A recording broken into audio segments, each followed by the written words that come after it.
what ends up happening though? Like interestingly, I'm reading into this as far as you were employed by a company called WMS, I believe, before you left, and then you end up coming back to WMS after Belize. Yeah. I'm assuming COVID took you out. Just looking at the timeline, but no, it wasn't COVID that did it. So my mom passed away in 2019. Okay. And that's she had Alzheimer's, right? Alzheimer's, yeah. And that's when we decided we need to sell the business. Okay. We need to get closer to family. My mom and dad had been married for 56 years. My dad had never been with another woman. He was very outgoing, and I knew that he would not handle being on his own well. And so we put the business up for sale in November. My mom passed away in October. We put the business up for sale in November, and we got a month after she passes. Yeah, okay. Yeah, we got a formal offer in February with 90% of the cash in my bank account in February of 2020. However, they weren't going to be able to make it to Belize until March 24th. They had prior commitments. Oh, boy.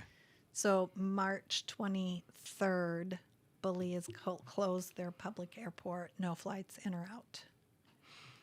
And our buyers couldn't make it.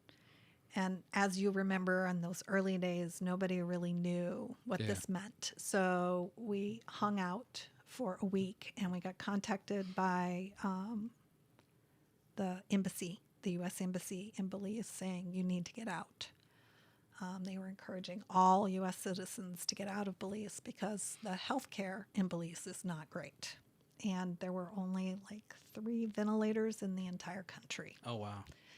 And so we were expatriated out on the 27th of March, where we bought a motorhome off Craigslist sight unseen in Nashville, and we drove it from Nashville to Huntsville and parked it in my dad's driveway, so we had a place to quarantine, and we lived in that camper for a year. Oh my gosh. Yeah. So they flew you to Nashville, the government. We paid for that flight, but yes, they created a special flight to get Americans out. I see. And then you lived in the camper. Yeah, we lived in the camper for a year, and I went back to work for Weather Metrics, which turned into WM Vision, which was the company I was working at before we moved to Belize. Was that difficult?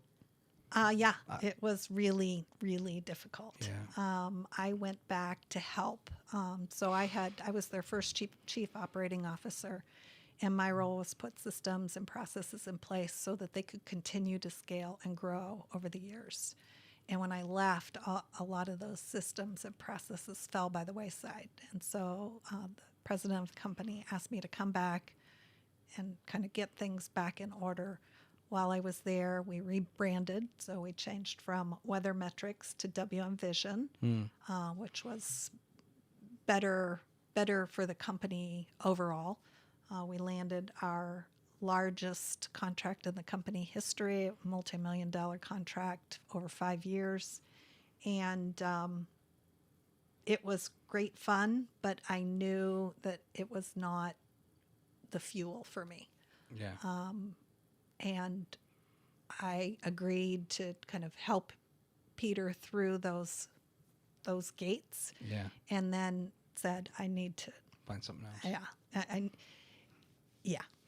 It was hard because he really wanted me back in Kansas City, and that was not an option. Gotcha. I'm here to be close to my dad, and we're having the greatest time together as adults. So now, I know it wasn't your plan to leave Belize and the Coconut Cafe, but was there also was it kind of fortuitous in a way that it got you out of there? Yeah, it was definitely time. Everybody always asks, like, oh my gosh, that's heaven. Why would you leave? And it was beautiful and it was stunning, but it was hard work. So 7 days a week. It was, 7 days a week. The restaurant was open from 7 a.m. till midnight, plus all the other side stuff that we did. And it's a very small country, so almost everything is imported. All the import taxes are outrageously expensive, and the government is very corrupt. And so it wasn't uncommon once a year when our business license need to be renewed that the fire department and the health department would show up with their hands out asking what our donation would be for the year. So that otherwise you don't get it. Yeah, so that they would sign off on the licensing. Our liquor license, the police had to be paid off, and that was challenging. It wears on you. We were there for 6 years. It was supposed to only take a year to get our residency. We never got our residency in the 6 years that we were there. Everything is... So they could tax you at a higher rate? Yeah. It was a struggle. You know, you read that review about how I rode the boat with them every day. I did. Every day I went shopping for the restaurant.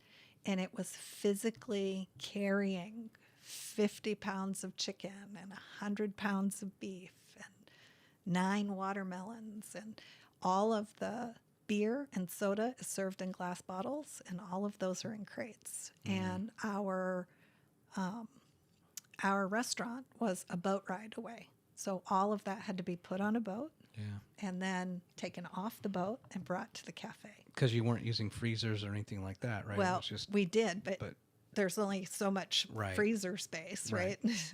Right. Yeah, I was just recently, I'd never been to Hawaii, and I recently went, and, you know, and I was like, I couldn't live here. And it's kind of from the perspective of, could I do it? Yeah, sure, I could do it.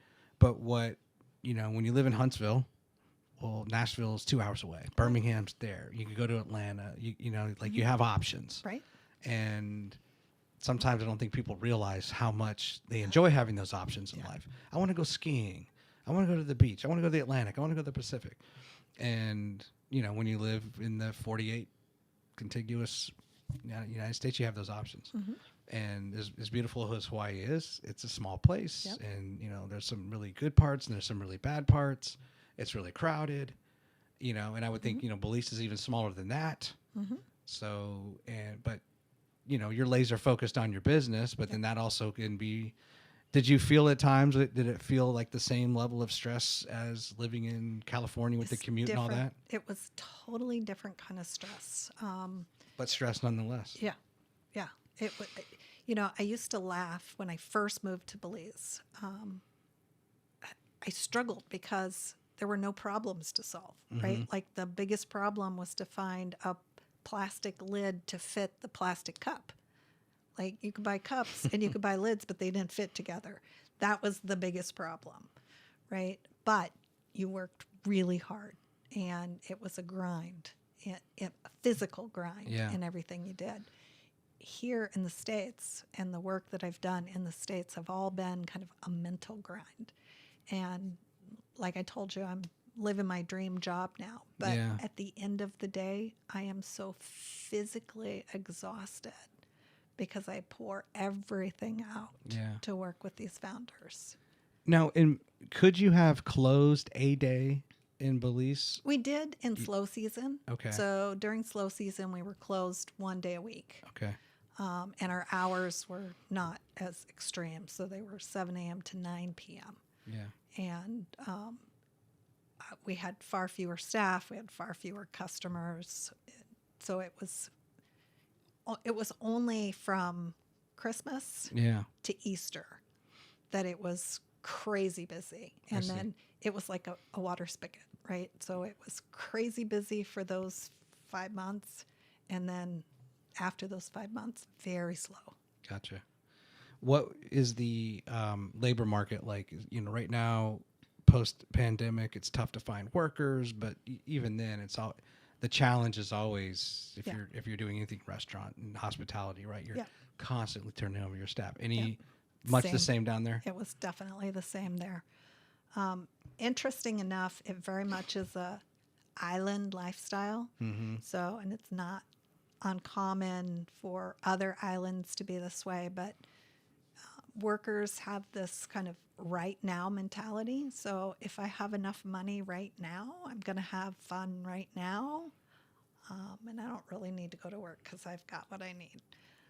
There isn't kind of this concept of planning and supporting for the future and savings. Like we worked really hard with our staff on budgeting and how they needed to budget for their bills and that came out of need because they got paid every week, but would often ask for advances for the next week.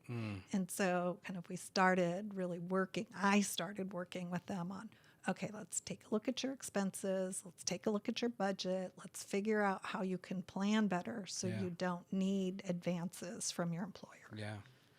Eat, drink, and be merry, for tomorrow we die, right? Yeah. Very much so. The island lifestyle.